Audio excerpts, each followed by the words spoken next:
Hello everybody and welcome back to Two Shores One Story. I'm your host Matthew and welcome back to yet another episode 22. I can't believe it. Episode 22. Very exciting. Currently I am doing my Japanese pedagogy course in Saitama and I'm having a great time learning lots.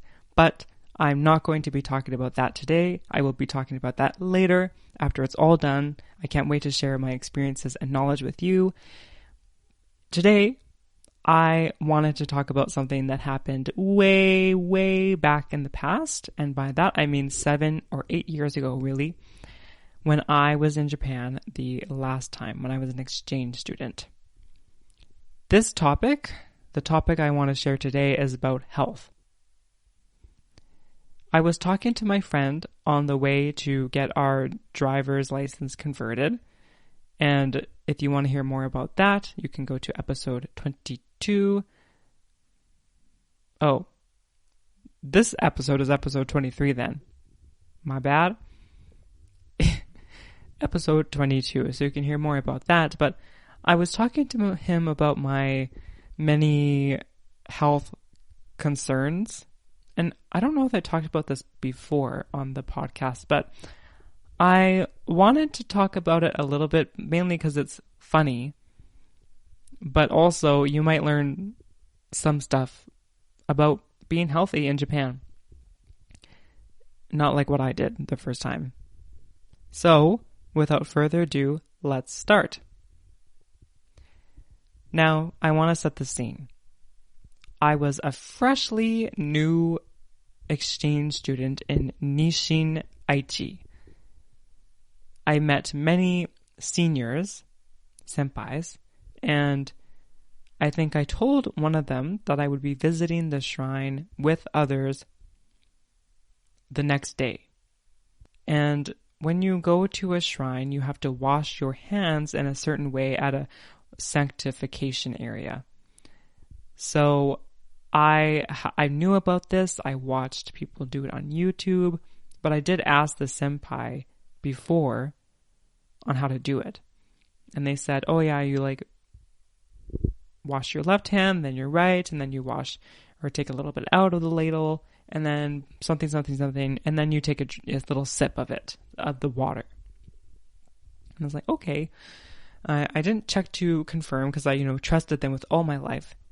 And that was a mistake because they were wrong. And I got sick. I didn't know it then. So what happened was, I did have a little sip of water from this sanctification area. Then 2 days later, now mind you, this is in August. It was very hot. So just to further set the scene. 2 days after, I was not happy. I was so grumpy. I didn't feel great at all. I was hot, sweaty, and we were all going to the campus to do our course registration. I was so excited to register for my courses. But before that happened, there was a little bit of an event. So some people we had food. Some students were showing club stuff and whatnot. Anyways, everyone's enjoying their time. I'm sitting down because I am not feeling good. I'm just grumpy. I have a little bit of a fever, or so I thought. And my friend sees this, and she, somehow has a thermometer in her purse. I don't know. But she made me take my temperature, and I had a fever of 39 degrees Celsius. Not good at all. No good. So, I think she told the RAs, our resident assistants, and I had to go home. And I was like, no, I don't want to go home. I want to register for my classes. And they're like, well, you have to go home. So I did. They said I could have a rest. So I had a rest. And if the temperature didn't go down, we would have to go to the doctor. So unfortunately, it didn't go down. I had to go to the doctor. And luckily they were with me, so they translated and that kind of stuff. Anyways, I found out that I had strep throat. Wow. Strep throat, just because I drank a little bit of water. But if you think about it, and I didn't because I was silly, that water has not been filtered for thousands of years. And I had a sip of it. Oh my goodness, that bacteria that were in that water. Yeah, it's not good. No good at all. So I would suggest, if you want to stay healthy, do not drink the water from a temple. Do not do it. It might look clean. Don't do it. What I suggest is that you can maybe put a little bit on your lips, but I think Japanese people just put some water in their hands and just dump it a little bit as it's reaching their mouth. They don't drink it. And I learned the hard way. Don't do it. Next. Later that semester, I was also sick. Not with strep throat, thank the Lord on high. But I had to go to the doctor again. And this time, they wanted to check for an x-ray. They wanted to do checkup. But during the talk with my RA and the doctor, and I was there, I heard Kensa, which I heard as cancer. And I was like, I have cancer?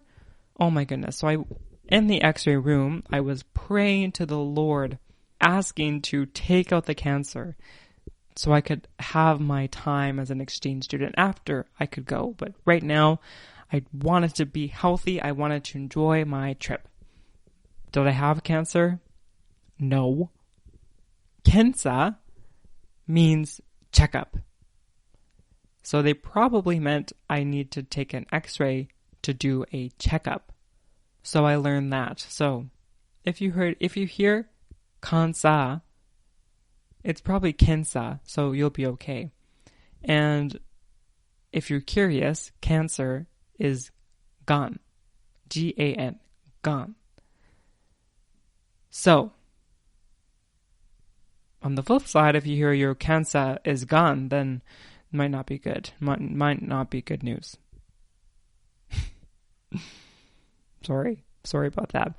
Yeah, so I had to do a checkup for x-ray. And I got medicine after that. So that was good.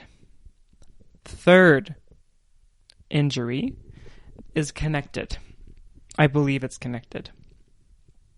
So this is the story. My friend from Australia got a bike. He didn't really know how to ride the bike, so he wanted to practice. So me, him, and my other friend walked to the top of the mountain that was opposite or behind our house where the shrine is. And there's what's it called? There's a parking lot that's kind of flat where he can practice. And luckily during then there was no cars, it was just us. So, because I haven't ridden a bike in a while, I asked him if I could try to ride his bike. Now, he was a bit taller than me, but I was still able to sit on and get on the bike, right? And I start pedaling. As I get more confident, I pedal faster, and then I do a wide turn, and I look at my friends, and I'm like, look how cool I am. I'm doing so good. The light is shining on me. And then I'm turning, and then because this is a parking spot, there's concrete blocks for cars, right? And beside those concrete blocks are concrete walls. That's important to set because I was going really fast because I was pedaling really fast. As I got more confident, I did a wide turn. But did I brake? No. Why? Because I kind of forgot how to brake, and my friends were yelling, brake! But I forgot. I just forgot in the moment. And Jesus quite literally took the wheel because what had happened was as I hit the concrete block, my butt came off the seat, and I went on the saddle of the bike and landed perfectly fine. it was amazing. It was a miracle that I didn't hit my head, you know? It was just a miracle. So, yeah. Now, I noticed that my right ankle hurt a little bit, and I think because I was landing, I landed on it a bit. And that's important to mention. Now, I unfortunately also punctured his bike wheel, so he couldn't use it after. Poor guy. I feel so bad about that. Oh my goodness. If you're listening to this, you know who you are. I'm so sorry. I'm so sorry. And my friends and I called it that almost D-Day because it could have been really bad. And a few weeks after that, my friends and I went to the park. A park in Nagoya called Surumai Koen. Yes, Surumai Park. Really nice park, but I have bad memories there because we went there, we were playing Frisbee, and my friend threw it at me, and we're doing this on kind of uneven ground. I went to catch it, and my right foot, I just heard a loud pop from it, and instant pain. Instant pain. It hurt so much. I had to sit down immediately, and I was not good at all. And my friend, one of them was like, oh, like you can stand on it. You can walk on it. So, I mean, I had to. I went straight home though, and I was limping all the way from the park to the train. I took the wrong train, so I had to go catch the other train back to my house, took the bus. I walked from the bus to my apartment, and I looked at my foot, and it was like a bear. It was so swollen. It was huge. It was so big. And I was freaked out. I think that day I took a bath, and I had to go to the doctor on Monday. Before that, though, we were preparing for graduation. So one of my RAs was graduating, so I wanted to make a letter for them. So I had all the residents of my apartment come to my house. So I had to use a wheelchair to kind of prop myself and move around, and it was just an awful time. Then Monday came, I had to go get my foot x-rayed. I had to wear a brace for 4 months.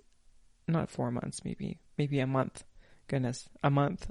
And yeah, I sprained my ankle very badly.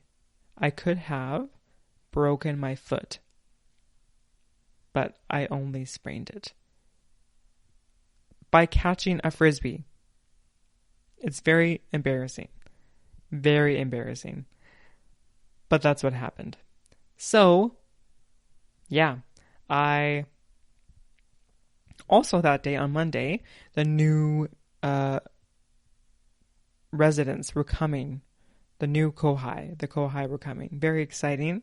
I wanted to help. I brought their suitcases up to their room and that kind of stuff, but I was like not doing well, and it was a bad time. So I guess in that regard, if you're riding a bike, go slow until you really get a hang of it. Remember how to brake. Look at your surroundings before you do something silly like I did. And I would have, if I was at the park again and I broke my foot or sprained it, I would not walk on it. I would go to the hospital, because there was a hospital near us that I could have just gotten it braced then and not later. Maybe would have helped. I don't know, but I think that would have helped. So yeah, those were my 3 main times getting sick or injured in Japan. And since being in Japan again, I haven't really got sick. Only once I did, but that was because of stress. So yeah, I hope you learned a little bit about what not to do when you're in Japan. And maybe you had some laughs, and that's good because laughter is the best medicine.